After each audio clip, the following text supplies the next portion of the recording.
요즘 세상을 가만히 바라보면 모든 것이 단 하나의 목표를 향해 돌아가고 있다는 걸 느낄 수 있어요. 자극받기, 재미를 느끼기, 항상 기분 좋게 지내기. 가만히 관찰해보면 사실 좀 무서울 정도입니다. 손가락으로 화면을 한번 넘길 때마다 나를 웃게 만드는 영상이 떠오르고 즉각적인 행복을 약속하는 할인 알림이 뜨고 도파민을 바로 꽂아주는 알림이 쏟아지죠. 겉으로 보기엔 아무렇지도 않아 보여요. 하지만 여기에는 거의 아무도 눈치채지 못하는 게 있어요. 그리고 어쩌면 그게 지금 당신을 천천히 무너뜨리고 있는 걸지도 몰라요. 당신이 깨닫지도 못하는 사이에요. 칼 융은 이렇게 말했습니다. 당신이 의식으로 끌어올리지 않은 것은 결국 운명으로 나타난다. 솔직하게 바라보면 당신도 알게 될 거예요. 지금 느끼는 불안, 답답함, 그리고 이 끝없는 피로감은 일이 너무 많아서도 아니고 책임이 너무 무거워서도 아니에요. 진짜 원인은 끊임없이 작은 즐거움을 찾아 헤매는 이 보이지 않는 사이클이에요. 순간의 위로를 약속하지만 결국 주는 건 공허함뿐인 그 사이클. 그리고 더 무서운 건 이게 단순한 우연이 아니라는 거예요. 이건 명백한 설계입니다. 현대사회는 철저하게 만들어진 감정마비 공장이에요. 우리 스스로와 연결되지 못하도록 늘 산만하게 만들고 끊임없이 외부 자극에만 집중하게 설계된 구조. 왜냐면 만약 당신이 잠시 멈춰서 자신 안을 바라보게 된다면 깨닫게 될 거거든요. 사실 지금 당신에게 부족했던 건 즐거움이 아니었다는 것.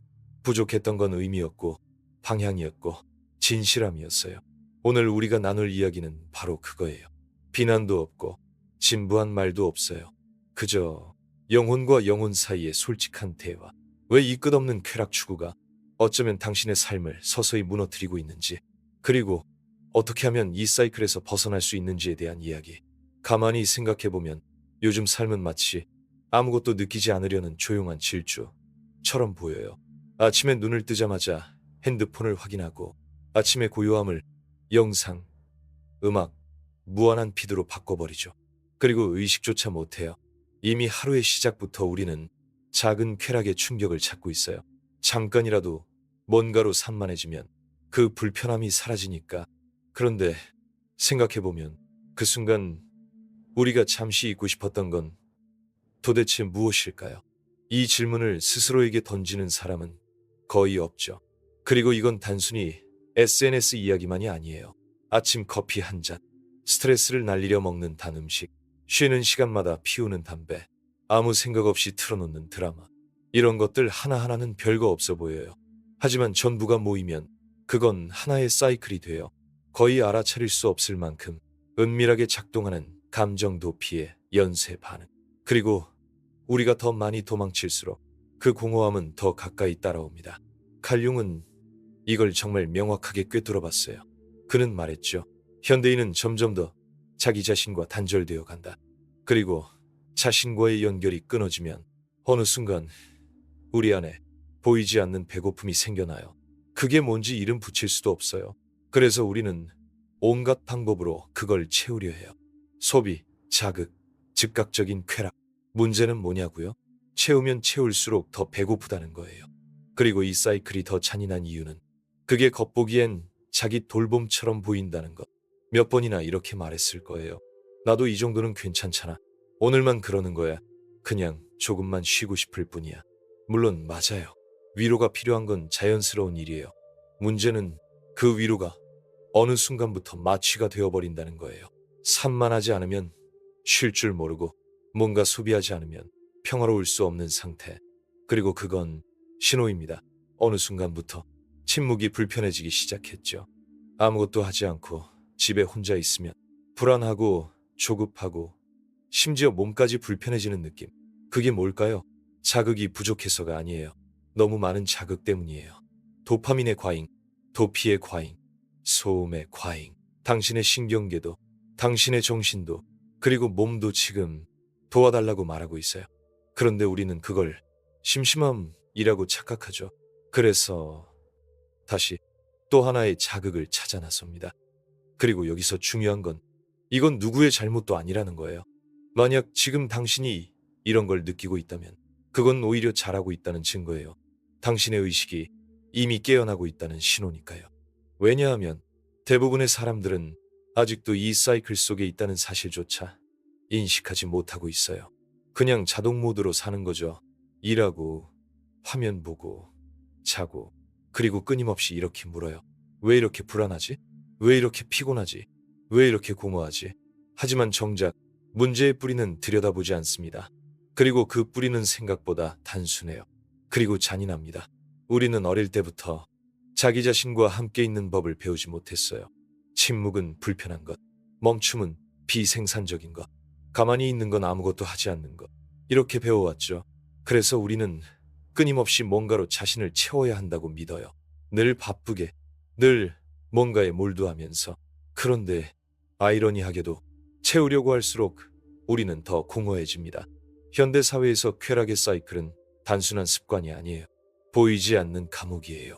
그리고 모든 심리적 감옥이 그렇듯 겉으로 보이는 철창은 없어요. 하지만 그 안에 우릴 가둬놓죠. 그럼 열쇠는 뭘까요? 모든 걸 끊어버리는 게 아니에요. 세상을 거부하거나 수도승처럼 사는 것도 아니에요. 열쇠는 단 하나, 의식하는 것. 당신이 이 사이클을 보기 시작하는 그 순간부터 이 사이클은 더 이상 예전처럼 당신을 지배할 수 없습니다. 혹시 이 내용이 당신의 마음에 조금이라도 울림을 주었다면 고정 댓글에 성적 에너지에 대한 무료 전자책을 남겨뒀어요. 어쩌면 지금 이 시점에 당신에게 정말 필요한 내용일지도 모릅니다. 영상이 도움이 된다면 좋아요 눌러주시고 채널 구독도 부탁드릴게요. 그럼 이제 더 이상 끊김없이 이야기를 계속 이어가겠습니다. 그리고 솔직히 말하면 이 사이클을 깨닫기 시작할 때 정말 불편한 감각이 올라오기 시작합니다. 이건 단순히 SNS의 문제도 아니고 겉으로 드러나는 몇 가지 습관의 문제가 아니에요. 사실은 우리 안에 오래전부터 자리 잡고 있었던 그 공허함에 대한 이야기입니다. 우리가 애써 인정하지 않으려 했던 그 감정. 칼융은 이걸 정말 정확하게 꿰뚫어 봤어요. 가끔은 그 통찰이 아플 정도로 예리합니다. 융이 말했죠. 문제는 쾌락 그 자체가 아니라고요. 진짜 문제는 우리가 그 쾌락 뒤에 무엇을 숨기고 있는가입니다. 그는 이렇게 설명합니다. 인간이 자기 영혼과 단절될 때 자신만의 상징, 자신만의 가치, 자신만의 진실과 연결되지 않을 때 특별한 형태의 고통이 생긴다고 했어요. 그건 소리 없는 고통이에요. 존재의 고통. 아무리 재미있는 걸 찾아도, 아무리 바쁘게 지내도 그 고통은 사라지지 않습니다. 그리고 바로 이 지점에서 쾌락은 더 이상 위로가 아니에요. 그저 마취일 뿐입니다. 표면만 잠깐 덮어주는 감정의 테이프 같은 거죠. 하지만 그럴수록 우리 안의 구멍은 더 깊어집니다. 이 이야기를 하는 이유는 저 역시 직접 경험했기 때문이에요. 한 시절 저는 조금의 침묵도 견디기 어려웠어요. TV를 끄고 노트북을 덮는 순간부터 가슴이 답답해지기 시작했지요. 그래서 어떻게든 그걸 피하려고 했어요. 영상을 틀고 팟캐스트를 듣고 음식을 시키고 앱을 열고 어떻게든 나 자신과 단둘이 있는 그 불편함을 피하려고. 그때 저는 항상 이렇게 생각했어요. 난 나를 잘 돌보고 있어. 나는 나를 위해 좋은 걸 하고 있어. 하지만 진실은 도망치고 있었던 것이에요. 그리고 결국 이렇게 묻게 됐죠. 만약 내가 더 이상 아무것도 소비하지 않는다면, 아무것도 나를 산만하게 만들 게 없다면, 과연 내 안에는 뭐가 남아있을까? 그리고 솔직히 말하면 이 질문은 생각보다 훨씬 아팠어요. 칼융은 이 현상을 너무도 정확하게 설명합니다. 사람이 자기 본질과 단절되면 상징적 공허함이 생긴다고 했어요. 그 공허함은 본래라면 의미로, 목적으로, 더 큰 존재와의 연결로 채워져야 할 공간이에요. 하지만 그게 채워지지 않을 때 그 공간은 강박적인 충동으로 채워집니다. 융은 이걸 영혼의 배고픔이라고 불렀어요. 그리고 이 배고픔은 순간적인 쾌락으로는 절대 채워지지 않습니다. 오히려 그럴수록 공허함은 더 커져가요. 그리고 여기서 말하는 건 단순히 마약이나 술 같은 명백한 중독만을 의미하지 않아요. 그건 바로 끝없이 스크롤하는 손가락, 계속해서 뭔가를 보고 듣고 사야만 하는 마음, 입에 뭐라도 넣어야 하고 뭔가 마시고 소비하고 채워야만 견딜 수 있는 상태. 그저 내면 깊은 곳에서 올라오는 그 감정을 느끼지 않기 위해서. 그리고 우리가 이 내적 신호를 무시할수록 삶은 점점 더 색을 잃고 맛을 잃고 의미를 잃어갑니다. 그리고 가장 잔인한 사실은 사회는 이걸 너무나 자연스럽게 만든다는 거예요. 사실 사회는 이 공허와 도피로 돈을 법니다. 우리는 역사상 그 어느 때보다도 많이 자극받고 많이 산만하며 많이 마취되어 있어요. 그런데 동시에 그 어느 때보다도 불안하고 우울하고 자기 자신과 단절된 상태로 살아가고 있죠. 마치 끝없이 돌아가는 러닝머신 위에 서 있는 것 같아요. 계속 움직이는데 아무데도 가지 않는 거죠. 결국 진실은 이거예요. 우리가 공허함을 쾌락으로 채우려고 하는 한 그 공허함은 점점 더 커집니다. 왜냐하면 그 공허함이 진짜로 원하는 건 더 많은 자극이 아니거든요. 더 많은 진실이에요. 그리고 어쩌면 치유는 바로 그 순간부터 시작됩니다. 우리가 멈출 용기를 가질 때, 그리고 정말 정직하게 자신에게 묻는 거예요. 지금 내가 느끼지 않으려고 애쓰고 있는 건 도대체 뭘까? 그리고 말이죠. 이 사이클이 정말 교묘한 이유는 순간적으로는 진짜 효과가 있다는 거예요. 즉각적인 쾌락은 정말 강력해요. 바로 그 순간 마음을 잠시나마 편안하게 해주고 머리를 식혀주고 몸의 불편함마저 마비시킵니다. 마치 몇 분 동안은 삶이 가볍고 단순하고 모든 문제가 풀린 것 같은 착각이 들죠. 그런데 이 짧은 안도감은 결국 대가를 요구합니다. 그 대가는 카드값에 찍히지 않아요. 대신 정신건강, 감정적 소진, 그리고 삶의 의미를 잃어가는 상태로 나타나죠. 칼 융이 이렇게 말했어요. 당신이 내면에서 직면하지 않은 것들은 결국 운명으로 나타난다. 그리고 이 말이 딱 맞아요. 우리가 불편함을 피하기 위해 쾌락만을 좇으며 너무 오랜 시간을 보내면 그 문제는 사라지지 않습니다. 그저 잠시 숨어 있을 뿐이에요. 그리고 그동안 그 문제는 당신의 에너지를 갉아먹고 당신의 명료함을 흐리고 당신의 평화를 조금씩 조금씩 무너뜨리고 있어요. 아무 소리도 없이. 이건 사실 새로운 현상이 아니에요. 역사를 보면 바로 이런 식으로 무너진 사회와 제국들이 가득합니다. 끊임없이 쾌락과 사치, 과잉 속으로 빠져들다가 내부가 썩어버린 거죠. 예를 들어 로마 제국, 전성기 시절의 로마는 그저 강한 나라가 아니었어요. 쾌락과 소비, 오락에 중독된 사회였어요. 경기장엔 항상 사람들이 가득했고 화려한 퍼레이드와 잔치, 끊임없는 소비와 자극이 넘쳐났죠.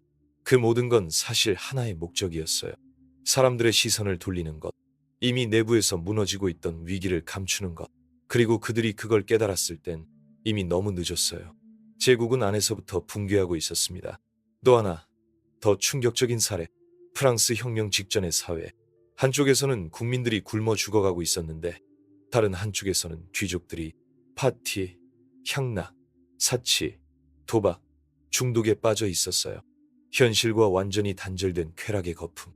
그리고 결국 그 거품은 산산조각이 나버렸죠.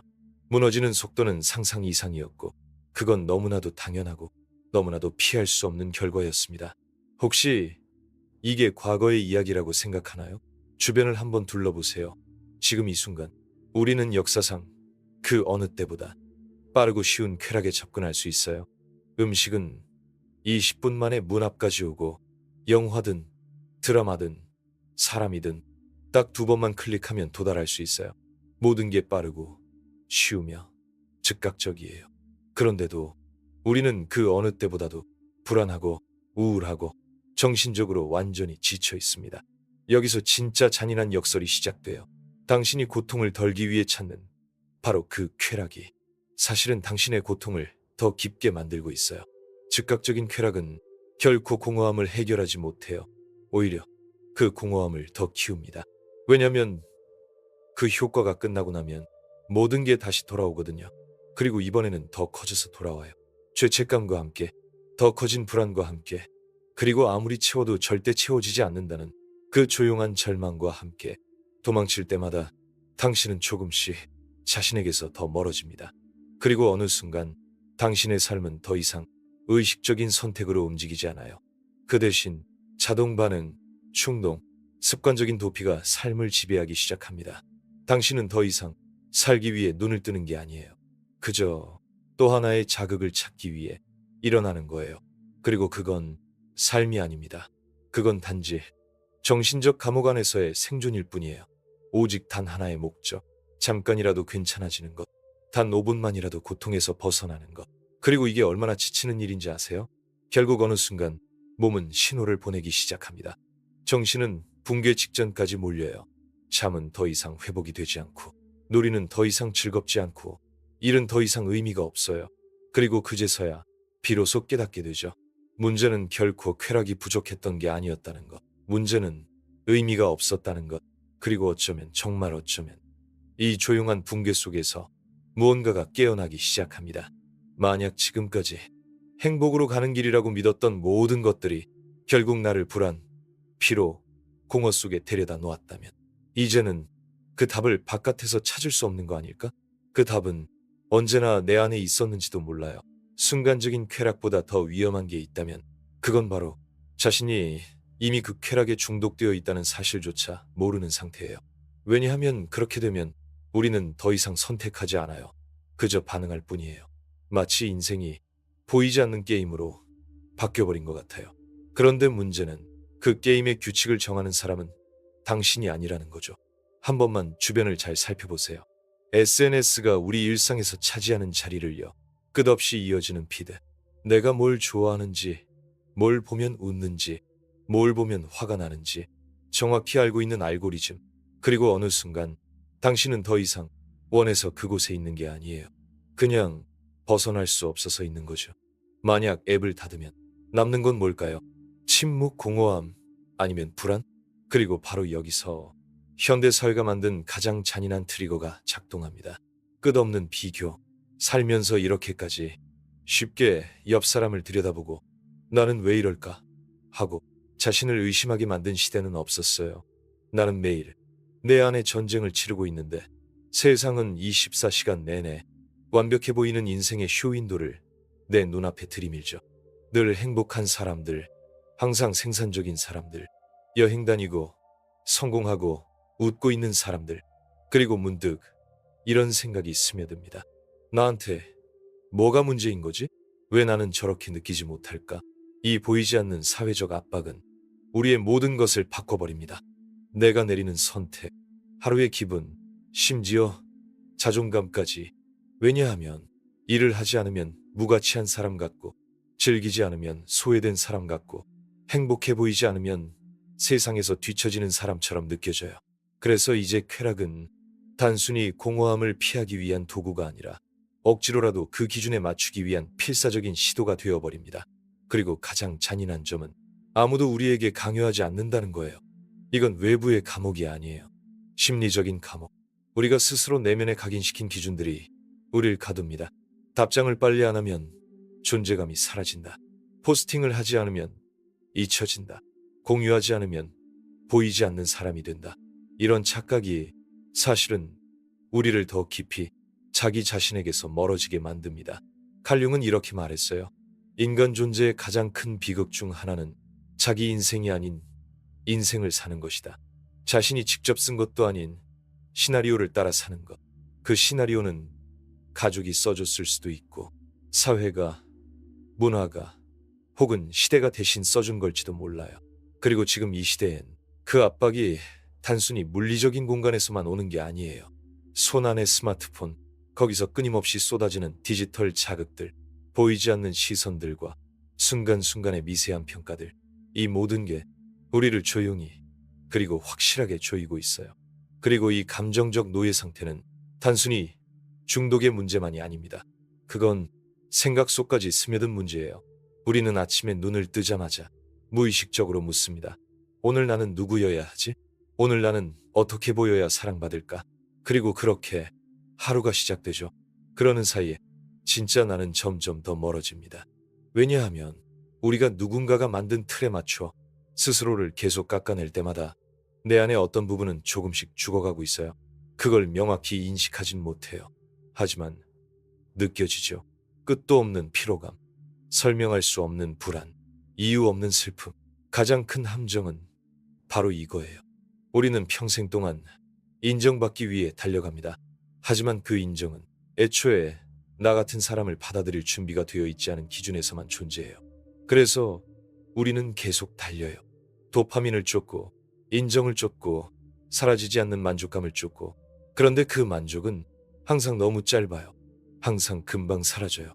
그러다가 어느 순간 멈춰서 이렇게 깨닫습니다. 혹시 내가 삶이라고 부르고 있었던 이 모든 게 사실은 아주 정교하게 포장된 자기 포기의 시스템이었던 건 아닐까? 가장 먼저 이해해야 할 게 있어요. 이 사이클에서 벗어나는 길은 바깥에서 시작되지 않는다는 것. SNS를 삭제한다고 해서, 세상과 단절한다고 해서 문제가 풀리는 게 아니에요. 진짜 출발점은 가장 불편한 곳, 바로 내 안입니다. 왜냐하면 문제는 애초에 쾌락이 아니었어요. 문제는 그 쾌락을 찾을 때마다 내가 느끼지 않으려고 했던 감정들. 칼융은 이렇게 말했어요. 사람은 빛의 이미지를 상상한다고 해서 깨닫는 것이 아니다. 자신 안의 어둠을 의식하는 것, 그게 진짜 깨달음이다. 바로 이거예요. 당신이 지금 싸우고 있는 강박, 불안, 도파민 중독 같은 건 그저 증상일 뿐이에요. 그걸 없애려고만 하면 결국은 나무의 가지만 자르는 거예요. 뿌리는 그대로 남아있죠. 진짜 자유는 그 뿌리를 바라보는 것에서 시작됩니다. 그리고 스스로에게 묻는 거예요. 도대체 나는 뭘 마비시키려고 하고 있었던 걸까? 실제 과정은 나와 함께 있는 법을 다시 배우는 것부터 시작돼요. 쉽지 않아요. 빠르지도 않아요. 하지만 늘 작은 행동부터 시작됩니다. 예를 들면 단 5분 동안 핸드폰을 들지 않고 조용히 앉아있기, 이어폰 없이 혼자 걷기, 화면 없이 밥 먹어보기. 정말 별거 아닌 것처럼 들리죠? 그런데 막상 해보면 불편함은 금방 찾아옵니다. 하지만 바로 그 순간부터 진짜 변화는 시작돼요. 그리고 꼭 알아야 해요. 쾌락 자체가 적은 아니라는 것. 쾌락은 삶에서 반드시 필요한 거예요. 하지만 중요한 건 그 쾌락이 의식적이고 선택된 것이냐는 거죠. 그게 단순히 자동 반응인지 아니면 나를 정말로 살게 해주는 즐거움인지, 이 두 가지는 전혀 달라요. 나를 확장시키고 강하게 하고 연결해주는 쾌락, 그리고 나를 고립시키고 소진시키고 더 갈구하게 만드는 쾌락, 완전히 다릅니다. 그리고 여기서 중요한 질문이 있어요. 어떻게 하면 지속 가능한 쾌락을 만들 수 있을까? 그건 바로 현존에서 오는 즐거움이에요. 조용히 커피 한 잔을 음미하는 시간, 서두르지 않는 깊은 대화, 몸과 연결되는 운동, 나를 흔들어주는 한 권의 책, 사진 찍기 위해서가 아니라 정말로 바라보기 위한 노을. 이렇게 우리는 삶의 진짜 맛을 조금씩 다시 배워갑니다. 그리고 또 하나, 나만의 연결의식을 만드는 것. 칼융은 늘 강조했어요. 영혼은 상징과 의식, 그리고 안전한 공간이 필요하다. 이건 종교적인 의미가 아니에요. 정신적인 공간이에요. 내가 존재해도 괜찮다고 느낄 수 있는 공간. 그게 명상이 될 수도 있고, 아침마다 쓰는 일기일 수도 있고, 자연 속에서 보내는 조용한 시간일 수도 있어요. 혹은 그저 의식적으로 조용히 샤워하는 시간일 수도 있죠. 나는 지금 나에게로 돌아오고 있다. 이런 마음으로요. 그리고 어쩌면 가장 어렵지만 가장 중요한 단계는 바로 이거예요. 자신을 판단하지 않고 바라보는 연습. 자신에게 이렇게 말하지 않는 것. 나는 약해. 나는 불안해. 나는 못해. 아니에요. 그건 진실이 아닙니다. 당신은 당신의 패턴이 아니에요. 당신은 당신의 강박도 불안도 아니에요. 그저 지금까지 그렇게 살아남는 법밖에 몰랐던 사람. 그리고 지금 조금씩 새로운 방식으로 살아가는 법을 배우기 시작한 사람. 결국 이 여정은 다른 사람이 되는 것이 아닙니다. 도망치는 걸 멈추는 것. 원래부터 나였던 나에게 다시 돌아오는 것. 진짜 자유는 바깥의 무언가를 모두 통제할 때 오는 게 아니에요. 진짜 자유는 이제는 더 이상 나 자신에게서 도망칠 필요가 없을 때 시작됩니다. 결국 어쩌면 가장 무서운 감옥은 세상이 만들어준 게 아닐지도 몰라요. 진짜 감옥은 내가 모르는 사이에 내 안에 스스로 지어버린 것. 끝없는 산만함으로, 감정을 마비시키는 자극들로, 나로부터 멀어지게 만드는 것들로 만들어진 감옥. 그리고 이걸 진짜로 이해하게 되는 순간 뭔가가 달라집니다. 깨닫게 돼요. 벗어나는 길은 절대 더 많이 채우는 데 있지 않았다는 것. 사람들에게 인정받는 데도 아니었고, 끝없는 성취와 퍼포먼스 속에도 없었어요. 진짜 출구는 늘 되돌아가는 곳에 있었어요. 내 안으로, 내 본래의 나로, 소음 없이, 가면 없이, 역할 없이. 그리고 착각하지 마세요. 이 길은 절대 쉽지 않아요. 맞아요. 불편합니다. 하지만 단언할 수 있어요. 이 길은 평생 나 자신으로부터 도망치며 사는 삶보다 훨씬 더 가볍고 더 자유로워요. 왜냐하면 달리기를 멈췄을 때만 나타나는 평화가 있거든요. 만약 지금 이 영상이 당신에게 어떤 식으로든 울림을 줬다면 아마도 이제 한 걸음 더 내디딜 때일지도 몰라요. 그리고 저도 그 길을 함께 걷고 싶어요. 그래서 저는 이 사이클, 불안, 강박, 공허함, 그리고 자기와의 단절에서 벗어나고 싶은 사람들을 위한 특별한 멘토링 프로그램을 준비했어요. 단순한 대화가 아니에요. 당신의 에너지, 당신의 본질, 당신의 진실과 다시 연결되는 깊은 과정. 만약 이게 당신에게 의미 있게 다가왔다면 더 자세한 내용은 고정 댓글에 있는 링크에서 확인할 수 있어요. 그리고 거기에 함께 올려둔 무료 전자책도 있어요. 성적 에너지와 불안에 대한 가이드. 복잡하지 않고 돌려 말지도 않고 바로 본질로 들어가는 책이에요. 당신의 생명 에너지가 어떻게 당신의 정신 건강, 감정, 중독, 그리고 끝없이 반복되는 쾌락 추구와 연결되어 있는지 명확하게 이해할 수 있도록 돕는 책입니다. 만약 마음이 움직인다면 꼭 한번 읽어보세요. 조급해하지 말고 천천히, 마치 스스로와 다시 연결되는 시간처럼. 어쩌면 이게 바로 당신도 오래전부터 알고 있었던 그 길의 첫걸음일지 모릅니다. 왜냐하면 결국 삶은 당신에게 완벽해지라고 요구하지 않아요. 삶이 당신에게 바라는 건 단 하나. 다시 집으로 돌아오는 것. 다시 당신에게로 돌아오는 것.